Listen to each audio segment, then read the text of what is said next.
আসসালামু আলাইকুম প্রিয় এসএসসি 24 জাতের শিক্ষার্থীরা।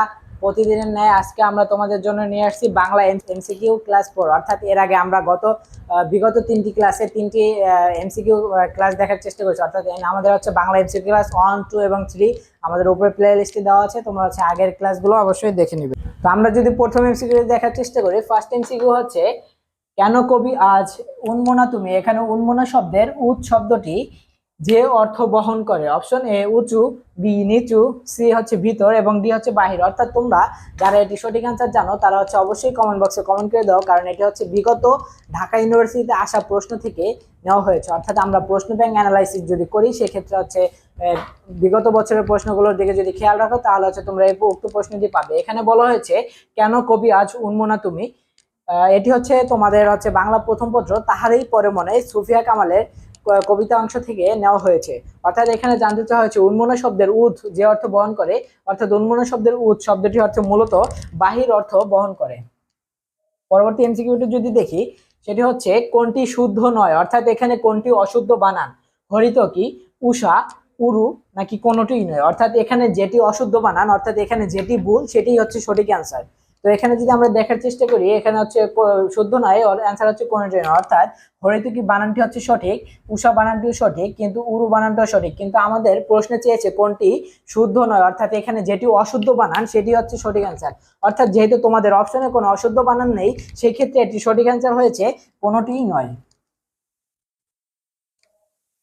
পরবর্তী এমসিকিউ হলো আভিধানিক ক্রম অনুসারে সাজানো শব্দগুচ্ছ কোনটি। অর্থাৎ আভিধানিক ক্রম বলতে তোমরা হচ্ছে বাংলা ডিকশনারিতে যদি কোনো শব্দ সার্চ করো সেক্ষেত্রে হচ্ছে অপশনের কোন সিকোয়েন্স অথবা অথবা কোন সিরিয়ালটা হচ্ছে ক্রম অনুসারে রয়েছে, অর্থাৎ কোনটি আগে পাবে এবং কোনটি পরে পাবে সেটি জানতে চাওয়া হয়েছে। আর ঢাকা বিশ্ববিদ্যালয়ে গত 2 থেকে 3 বছর ধরে এই আবেদনিক ক্রম এই অংশটি থেকে, অর্থাৎ এই টপিকটি থেকে প্রশ্ন হয়ে আসছে। তো আমরা আজকে জানার চেষ্টা করবো যে আবেদনিক ক্রমটা কি বা কিভাবে এটি অ্যান্সার করতে হয়, এবং এখানে জানবো যে আবেদনিক ক্রম অনুসারে সাজানো শব্দগুচ্ছ কোনটি। অর্থাৎ এখানে আবেদনিক ক্রম অনুসারে সাজানো শব্দগুচ্ছ হচ্ছে উচ্চ, উট এবং উঠতি, এবং এটি হচ্ছে কিভাবে হলো বা কোন সূত্রের পরিপ্রেক্ষিতে হয়েছে সেটি এখন দেখার চেষ্টা করব। তো সেই ক্ষেত্রে তোমরা যদি বাংলা অভিধানে ব্যবহৃত বর্ণানুক্রম দেখো, তাহলে হচ্ছে প্রথমে হচ্ছে স্বরবর্ণ, অর্থাৎ স্বরবর্ণ যে 11টি রয়েছে সেই 11টি স্বরবর্ণ, এবং হচ্ছে পরে হচ্ছে পররাষ্ট্রীয় বর্ণ। অর্থাৎ তোমরা হচ্ছে পররাষ্ট্রীয় বর্ণ যদি খেয়াল করো সেই ক্ষেত্রে পররাষ্ট্রীয় বর্ণ হচ্ছে এই তিনটি, অর্থাৎ অনিশ্চয়, বিসর্গ এবং চন্দ্রবিন্দু, এই তিনটি হচ্ছে পররাষ্ট্রীয় বর্ণ। এবং পররাষ্ট্রীয় বর্ণগুলো মূলত নিজে একাকি সিঙ্গেল ভাবে ব্যবহৃত হতে পারে না, এরা হচ্ছে কোনো স্বরবর্ণ অথবা কোনো ব্যঞ্জক বর্ণের আয়ত্তে এসে ব্যবহৃত হয়। অর্থাৎ হচ্ছে চাঁদ যদি আমরা লিখি সেক্ষেত্রে চাঁদ লেখার উপরে যদি চন্দ্রবিন্দু দেই তাহলে হচ্ছে এই চর উপর ডিপেন্ড করে চন্দ্রবিন্দুটা হয়। তো হচ্ছে পররাষ্ট্রীয় বর্ণ তিনটি এবং শেষে হচ্ছে ব্যঞ্জন বর্ণ। অর্থাৎ বাংলা অভিধানে ব্যবহৃত বর্ণানুক্রম যদি দেখো তাহলে প্রথমে দেখতে পাবে স্বরবর্ণ, অর্থাৎ স্বরেয়া, রস্বই দীর্ঘ এবং হচ্ছে ওই পর্যন্ত। পরে দেখতে পাবে হচ্ছে পরশ্রীয় বর্ণ, অর্থাৎ অনিশ্চয়, বিসর্গ এবং চন্দ্রবিন্দু, এবং হচ্ছে তোমরা সর্বশেষ যেটি দেখতে পাবে সেটি হচ্ছে ব্যঞ্জন বর্ণ। অর্থাৎ প্রথম হচ্ছে কয়ের পরে কিন্তু ডিরেক্ট খ আসে নাই, কয়ের পরে আসছে ক্ষিয়, এবং এই ক্ষিয় যদি তোমরা ভাঙে লেখো সেক্ষেত্রে ক্ষিয় হচ্ছে ক যোগ স। অর্থাৎ এটিকে বাংলা অভিধানে ক এর পরে স্থান দেওয়া হয়েছে, অর্থাৎ ক এর পর ডিরেক্ট খ না এসে ক এর পরে ক্ষিয় আসছে। ক খ গ ঘ উম চ ছ জ ঝ নিয় ট ঠ ড। অর্থাৎ এই ঢয়ের সাথে ঢয়ের শূন্য র আছে, এবং এই ঢয়ের সাথে এই ঢয়ের শূন্য র আছে, এবং হচ্ছে মূর্ধন্য। পরে হচ্ছে ত এর সাথে খণ্ডত্ব, অর্থাৎ দুটো তয় একসাথে বসবে। তারপর হচ্ছে থ দ ধ ন, তারপর হচ্ছে প ফ ব ভ ম, জ অন্ত্যেষ্টি একসাথে, পরে হচ্ছে র ল, তারপর হচ্ছে স তালব্য স, মূর্ধন্য স, দন্ত স এবং হ। অর্থাৎ তোমরা যদি এখানে বাংলা অভিধানের ক্রমটা খেয়াল করো সেই ক্ষেত্রে হচ্ছে প্রথমে তোমরা পাবে হচ্ছে স্বরবর্ণ, এবং পরে পাবে তোমরা হচ্ছে পরশ্রয়ী বর্ণ, এবং তোমরা সর্বশেষ যেটি পাবে সেটি হচ্ছে ব্যঞ্জন বর্ণ।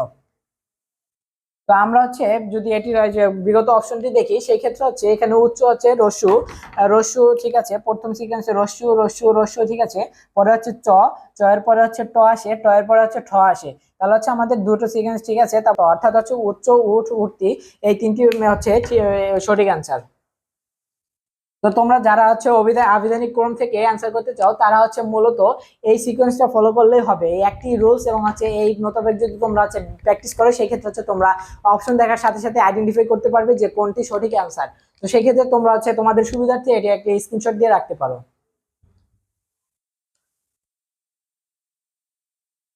তো আমরা যদি পরবর্তী এমসিকিউ দেখি, এখানে বলা হয়েছে অব্যয়ভাব সমাসের উদাহরণ কোনটি, অর্থাৎ এটি তোমাদের হচ্ছে সমাস, অর্থাৎ বাংলা দ্বিতীয় পত্রের ব্যাকরণ অংশ, অর্থাৎ ব্যাকরণ অংশ থেকে এসেছে সমাস। তো এখানে অব্যয়ভাব সমাসের উদাহরণ কোনটি? প্রশিক্ষিত, যথারীতি, জৈনিক নাকি সপ্তাহ, অর্থাৎ এটি সঠিক অ্যান্সার হচ্ছে যথারীতি, অর্থাৎ অব্যয়ভাব সমাস হচ্ছে এখানে যথারীতি। পরবর্তী এমসিকিউ হলো মৃত্যুকালে সিরাজের মুষ্টিবদ্ধ হাত কিসের প্রতীক? প্রতিরোধের, অন্তিম প্রচেষ্টার, স্বদেশ প্রেমের নাকি আন্দোলনের, অর্থাৎ এটি তোমাদের হচ্ছে সিরাজউদ্দৌলা নাটক থেকে এসেছে, অর্থাৎ এটি তোমাদের হচ্ছে বাংলা সহপাঠ অংশের একটি প্রশ্ন। তো সেই ক্ষেত্রে এটি যদি সঠিক অ্যান্সার আমরা দেখে নিই, সঠিক অ্যান্সার হচ্ছে প্রতিরোধের, অর্থাৎ মৃত্যুকালে সিরাজের যে মুষ্টিবদ্ধ হাত ছিল সেটি হচ্ছে তার একটি প্রতিরোধের প্রতীক হিসাবে ব্যবহৃত হয়েছে। তো আমরা তোমাদের জন্য হচ্ছে Dhaka university admission exam batch নামে একটি ব্যাচ লঞ্চ করতেছি, এবং এই ব্যাচে হচ্ছে তোমরা বাংলা হচ্ছে আলাদা টপিক ভিত্তিক পরীক্ষা দিতে পারবে, ইংরেজি আলাদা টপিক ভিত্তিক পরীক্ষা দিতে পারবে, এবং তোমরা হচ্ছে জিকেও আলাদা টপিক ভিত্তিক পরীক্ষা দিতে পারবে, এবং তোমরা নিজের যোগ্যতাকে যাচাই করতে পারবে যে তুমি আসলে কতটুকু প্রস্তুতি সম্পূর্ণ হয়েছে বা তোমার প্রস্তুতি কতটুকু গুছানো। সেই ক্ষেত্রে আমরা হচ্ছে বাংলা 20টি পরীক্ষা, ইংরেজি 20টি পরীক্ষা এবং সাধারণ জ্ঞান 20টি পরীক্ষা, টোটাল 60টি পরীক্ষা নেব।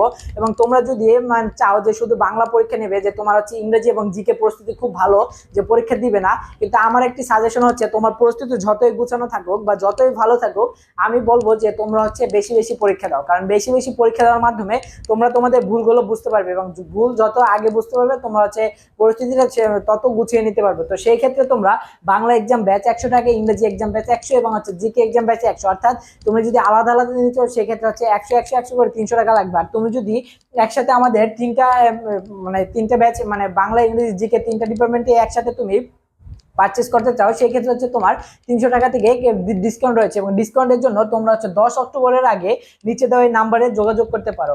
অথবা তোমরা যদি অনেকে ভাবো যে শুধু ভাইয়া ইংলিশে পরীক্ষা দিব, সেই ক্ষেত্রে তোমরা ইংলিশের জন্য 100 টাকা দিয়ে আমাদের হচ্ছে এক্সাম ব্যাচটি পারচেস করতে পারো, এবং হচ্ছে তোমরা নিচে দেওয়া হোয়াটসঅ্যাপ নাম্বারে বিস্তারিত জানতে পারবে। তোমরা সেই ক্ষেত্রে আমাদের হোয়াটসঅ্যাপ নাম্বারে ডিরেক্ট কল দাও অথবা হচ্ছে মেসেজ দিয়ে বিস্তারিত আরো জেনে নাও যে ভাইয়া এক্সাম মানে পরীক্ষা পদ্ধতিটা কিরকম হবে।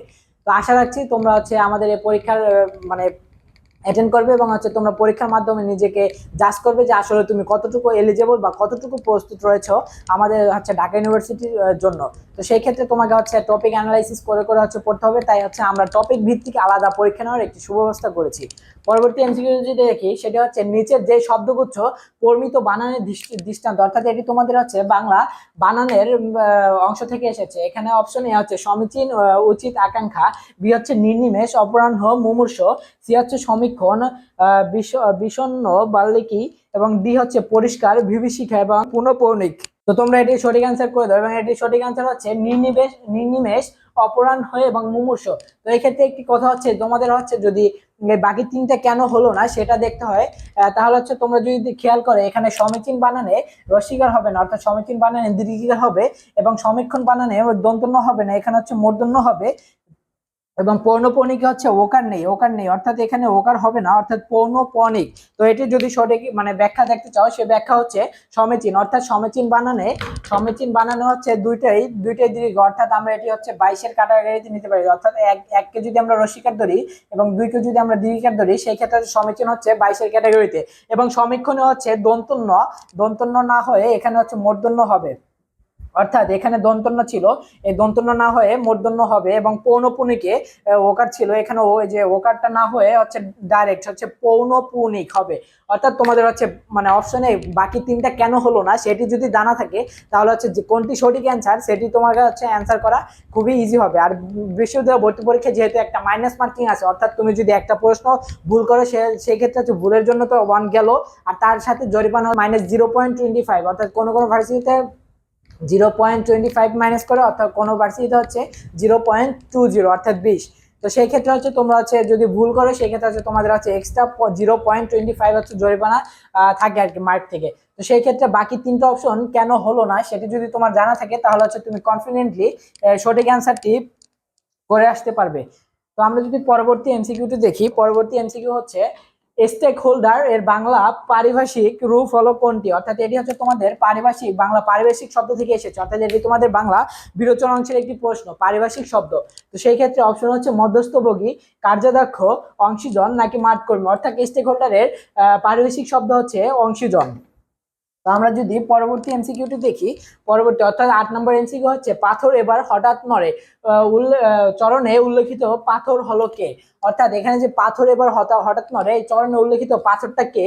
অপশন এ মসজিদ, অপশন বি মাজার, অপশন সি সমাজ এবং অপশন ডি হচ্ছে খালেক। অর্থাৎ এটি তোমাদের বাংলা সহপাঠ অংশের উপন্যাস থেকে হয়েছে, অর্থাৎ লাল সাহেব যে উপন্যাস রয়েছে সেই উপন্যাস থেকে হয়েছে। তো এটি সঠিক অ্যান্সার হচ্ছে মসজিদ, অর্থাৎ পাথর এবার হঠাৎ নড়ে, এখানে পাথর বলতে মূলত মসজিদকে বোঝানো হয়েছে।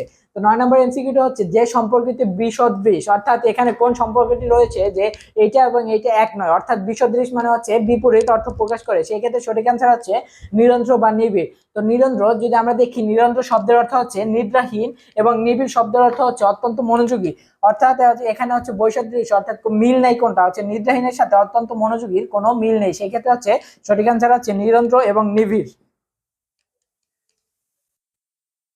পরবর্তী এমসিকিউ যদি দেখি, এমসিকিউ হচ্ছে আত্মাকে চিনলে আত্মনির্ভরশীল নির্ভরতা আসে আসে উক্তিটি যে রচনার অন্তর্গত, অর্থাৎ আত্মাকে চিনলে যে আত্মনির্ভরতা আসে উক্তিটি মূলত তোমাদের কোন রচনা থেকে এসেছে?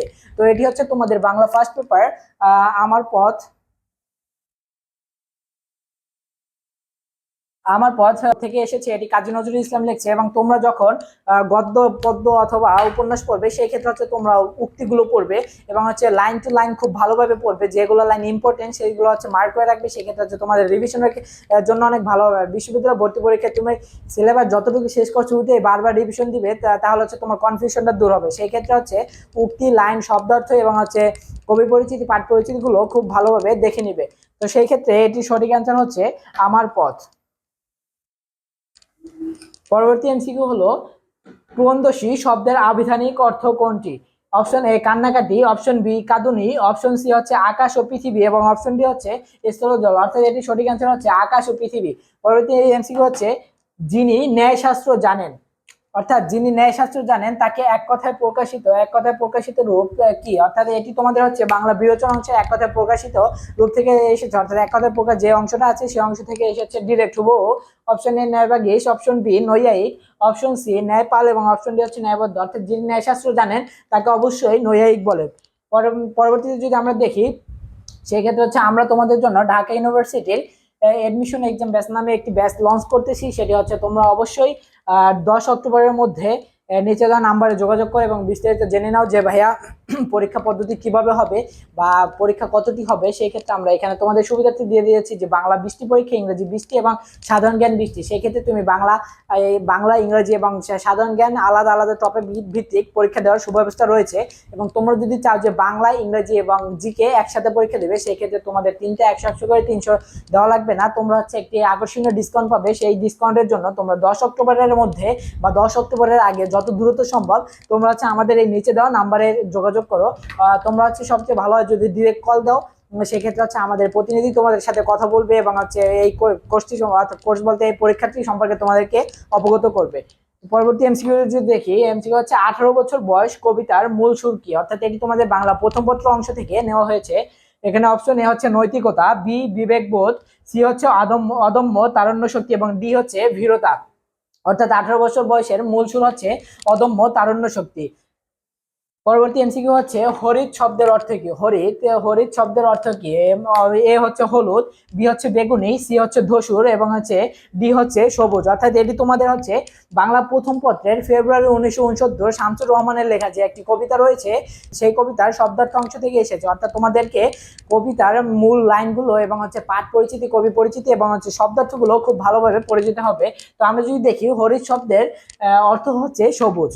তো পরবর্তী এমসিকিউ যদি দেখি, পরবর্তী এমসিকিউ হচ্ছে অর্থাৎ সর্বশেষ এমসিকিউ 15 নম্বরটি হচ্ছে অভিপ্রেত শব্দের পরিমিত উচ্চারণ। অর্থাৎ এটি তোমাদের বাংলা উচ্চারণের অংশ থেকে এসেছে। অভিপ্রেত শব্দের পরিমিত উচ্চারণ হচ্ছে অভিপ্রেত। অর্থাৎ তোমাদেরকে উচ্চারণ, বানান এগুলো হচ্ছে খুব ভালোভাবে দেখে দিতে হবে। অর্থাৎ এর সাথে হচ্ছে আমাদের আজকের বাংলা লেকচার 4 অর্থাৎ মানে 4 নম্বর ক্লাসটি সম্পূর্ণ হয়েছে।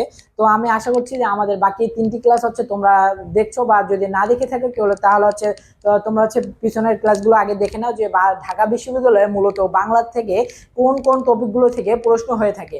সেই ক্ষেত্রে আমরা যদি এই 4 নম্বর ক্লাসটা লক্ষ্য করি, সেই ক্ষেত্রে আমরা এখানে শব্দার্থ থেকে প্রশ্ন হতে দেখেছি, গদ্যাংশ থেকে অর্থাৎ বাংলা ফার্স্ট পেপারের গদ্যাংশ থেকে 2-3টা প্রশ্ন হতে দেখেছি এবং হচ্ছে বাংলা কবিতা অংশ থেকে 2-3টা প্রশ্ন হতে দেখেছি। তার পাশাপাশি হচ্ছে আমরা বাংলা সহপাঠের লাল সালু উপন্যাস এবং সিরাজউদ্দৌলা নাটক থেকেও বিভিন্ন প্রশ্ন হতে দেখেছি, এবং আমরা যদি খেয়াল করি বাংলা ব্যাকরণ অংশ থেকেও 3-4টা প্রশ্ন ছিল। তার পাশাপাশি বাংলা যে বিরোচন অংশটা আছে, অর্থাৎ এক কথা প্রকাশ, সমার্থক শব্দ, বিপরীত শব্দ, পারিভাষিক শব্দ, এবং তোমাদের বঙ্গানুবাদ থেকেও ঢাকা বিশ্ববিদ্যালয়ে প্রশ্ন হয়ে থাকে। সেই ক্ষেত্রে তোমাদের বাংলা 3টি ডিপার্টমেন্ট খুব ভালোভাবে পড়তে হবে, বাংলা ফার্স্ট পেপার, বাংলা ব্যাকরণ, এবং বাংলার যে বিরোচন অংশটা রয়েছে সেটা তোমাকে ভালোভাবে পড়ে প্রিপারেশন নিতে হবে। তো তার জন্যই আমরা তোমাদের সুবিধার্থে বাংলার উপরে বিভিন্ন ফ্রি ক্লাস নিয়ে এসেছি, এবং আমরা এখানে বোঝানোর চেষ্টা করতেছি যে ঢাকা বিশ্ববিদ্যালয়ে মূলত কোন কোন টপিকগুলো থেকে বিগত বছরে প্রশ্ন হয়ে এসেছে, এবং এই বছর কোন কোন টপিকগুলো থেকে প্রশ্ন হতে পারে। তো আশা রাখছি তোমরা আমাদের এই ক্লাস থেকে উপকৃত হবে। যদি উপকৃত হয়ে থাকো তাহলে আমাদের এই এডুকেশনাল লিডারশিপ পেজের সাথে তোমরা সম্পৃক্ত থাকো। সেক্ষেত্রে তোমরা আমাদের পেজটা লাইক অথবা সাবস্ক্রাইব করে রাখতে পারো। সেক্ষেত্রে আমরা যদি কোনো আপডেট ভিডিও দেই অথবা কোনো স্টাডি রিলেটেড ভিডিও দেই, সেক্ষেত্রে তোমরা খুব দ্রুত পেয়ে যাবে। তো আশা রাখছি প্রিয় শিক্ষার্থীরা তোমরা আমাদের ক্লাসটি করে উপকৃত হয়েছো। যদি উপকৃত হয়ে থাকো তাহলে তোমরা আমাদের পাশে থেকো এবং ক্লাসগুলো করো। আর যারা আগের 3টা ক্লাস করো নাই তারা অবশ্যই আগের 3টা ক্লাস দেখে নেও, এবং আমরা সামনে আরো বিভিন্ন বাংলার উপরে ক্লাস দেওয়ার চেষ্টা করব। তো আশা করি সবাই ভালো থাকো, সুস্থ থাকো। আসসালামু আলাইকুম।